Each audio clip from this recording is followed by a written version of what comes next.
बोले भारत माता की ओम शांति। आज इस कार्यक्रम में हम सब की दीदी, जिनका हमें मार्गदर्शक मिला, परम श्रद्धेय चंद्रिका दीदी जी, और दीदी ने कितनी बड़ी बात बोली। अपने आप को यूनिक समझो, मार्केट में आपके अलावा कोई दूसरा प्रोडक्ट है ही नहीं, इसको आप जरूर समझो। और परम श्रद्धेय हम सबके मार्गदर्शक और मेरे अभिभावक और जो अपने रुद्रप्रयाग से सम्मानित विधायक हैं आदरणीय भरत चौधरी जी, अपने भारतीय जनता पार्टी के प्रदेश प्रवक्ता भाई विनोद सुयाल जी, और अपने राज्य मंत्री परम श्रद्धेय श्यामवीर सैनी जी और सम्मानित मंच। पहले तो मैं धन्यवाद करता हूँ क्योंकि दीदी मुझे बहुत दूर कार्यक्रम में जाना है और आजकल मैं डेली 3 बजे घर आ रहा हूँ क्योंकि रामलीला चल रही, मेरे क्षेत्र में रामलीलाएं बहुत होती हैं। तो मैं 3 बजे भरत जी चौधरी जी डेली आ रहा हूँ।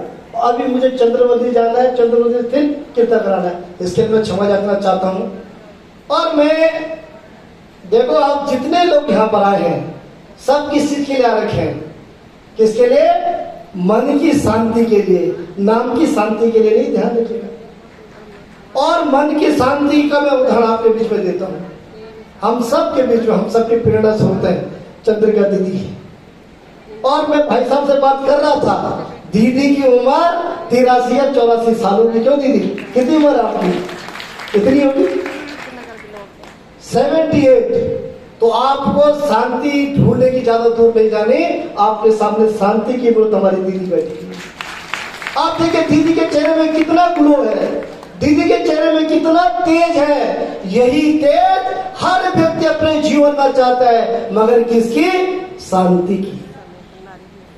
आप कहीं भी जाए, आप ब्रह्म कुमारी में आए, आप किसी कथा में जाए, जो भी मुख्य वक्ता होता है उसकी बात को ध्यान से जरूर सुनना चाहिए।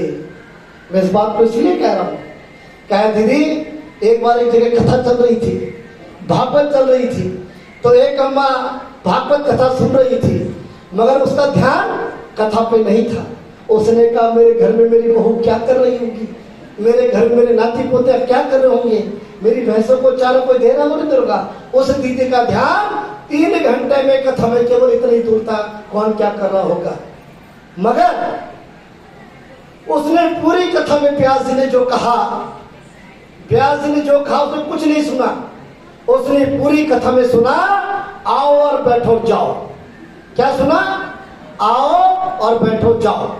केवल उस बहन ने 3 घंटे की कथा में ये सुना, मगर उसके जीवन में काम आया। आप बोलोगे कैसे? तो जैसे ही वो अपने घर गई तो घर जाते ही थोड़ी देर बाद उसने देखा उसके घर में कोई चोर आ गया। तो उसने चोर को देखा और चोर को उसने सिंपल तरीके से कहा आओ और बैठो जाओ।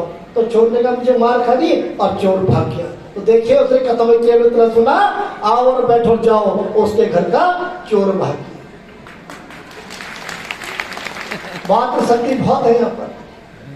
अब मन की शांति कैसी मिलेगी मैं आपको बताता हूँ। दीदी तो विद्वान है, मैं तो नया लड़का हूँ, अभी सीख रहा हूँ। और दीदी ने जो भाषण, जो विचार रखे, उसी में से मैं उसको जोड़ने की कोशिश कर रहा हूँ। अब मन की शांति कैसी आएगी मैं बताता हूँ आपको। आपकी पड़ोस में कोई दीदी रहती है, आप उसके घर में घूमने चले गए और दीदी ने आपको अपना किचन दिखा दिया और आपको किचन बहुत पसंद आ गया। तो आपने कहा यार मुझे भी किचन ऐसे ही बनाना था। तो घर जाके भाई साहब पीछा पड़ोगे, देखो वो दीदी का किचन कितना अच्छा है, हमारा किचन भी ऐसे होना चाहिए। अगर इस भाव से आप कहोगे तो मन की शांति कभी आने वाली नहीं है। ध्यान रखना, मन की शांति तब आएगी जो चीज आपके पास है उसी चीज में आप अपने जीवन को आगे बढ़ाइए, इसीलिए आपको मन की शांति मिल सकती है। अगर आप ये सोचेंगे तो देखो, मैं राजनीतिक क्षेत्र का व्यक्ति हूँ, याद है भरत जी भाई चौधरी जी जानते हैं। मैं पूरे विधानसभा में बिहार के मामले में सबसे यूनिक विधायक हूँ। मेरे से जो है सबसे सीनियर विधायक भी मजाक कर लेता है, मुझसे छोटी उम्र का विधायक भी मजाक कर लेता है। एक दिन ऐसे हमारे विधायक का नाम ले लूंगा पर पूरी बात नहीं बताऊंगा, वो मुझसे बड़ा मजाक करते थे। तो मैं तो भाई आप देखो, मैं छात्र राजनीति से आया हूँ, विश्वविद्यालय का अध्यक्ष रहा हूँ, प्रदेश की राजनीति युद्ध की राजनीति की है, तो मैं बिंदास बात रखता हूँ और दिल खोल के बात रखता हूँ। और मैंने आपसे कहा मैं राजनीति में टेंशन देता नहीं, राजनीति में टेंशन देने का काम करता हूँ। अगर अपने आप ही राजनीति में टेंशन रखनी है तो राजनीति किस बात की? तो राजनीति ये कहती है आप मस्त रहो, स्वस्थ रहो और दूसरे को राजनीति में टेंशन में रखो, ये राजनीति की परिभाषा है। तो कहते हैं ना, मैं जब चुनाव जीता विनोद भाई, तो मैंने क्या, मैं धन्यवाद करने जाता हूँ, तो मैं कैसे पकड़ता हूँ लोगों को?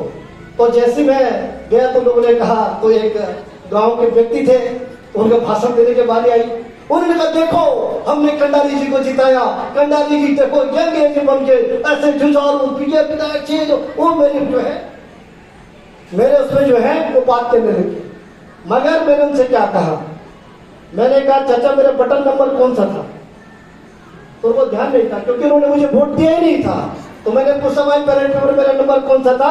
उनको ध्यान नहीं है। तो जीवन इस बात को ध्यान देगा। इस बात को इसलिए कहा, आज लोग हंसने के लिए भी पैसे दे रहे हैं, आज शांति के लिए भी लोग पैसे दे रहे हैं। जब हर चीज में आपने पैसा देना है तो आपके जीवन में शांति कभी आ नहीं सकती है। शांति अगर आ सकती है तो बिना पैसे के आ सकती है। आप सुख समृद्धि अगर आपको चाहिए तो शांति के लिए अगर आप जेब में हाथ डालोगे तो कभी शांति नहीं आ सकती है। अगर शांति के लिए आप दिल में हाथ रखोगे तो जीवन में आपको शांति मिलेगी। आप सब लोग यहाँ पर शांति की ढूंढ पर आए हैं और मैं एक बार पुनः आपको धन्यवाद देता हूँ कि आप इस प्रकार के आयोजन करते हैं, हर साल आप मुझे बनाते हैं। और दीदी मैंने आपको कई बार सुना है, और मैं जब सुबह चल रहा था मैं जाऊँ न जाऊँ, मगर क्या है मुझे कोई संस्था को निमंत्रण भेजती है, मैं उसका सम्मान जरूर करता हूँ, क्योंकि सम्मान से बढ़कर कोई चीज नहीं है। और ध्यान रखिएगा, जीवन में शांति चाहिए तो जेब में हाथ कम, दिमाग को शांत रखिएगा।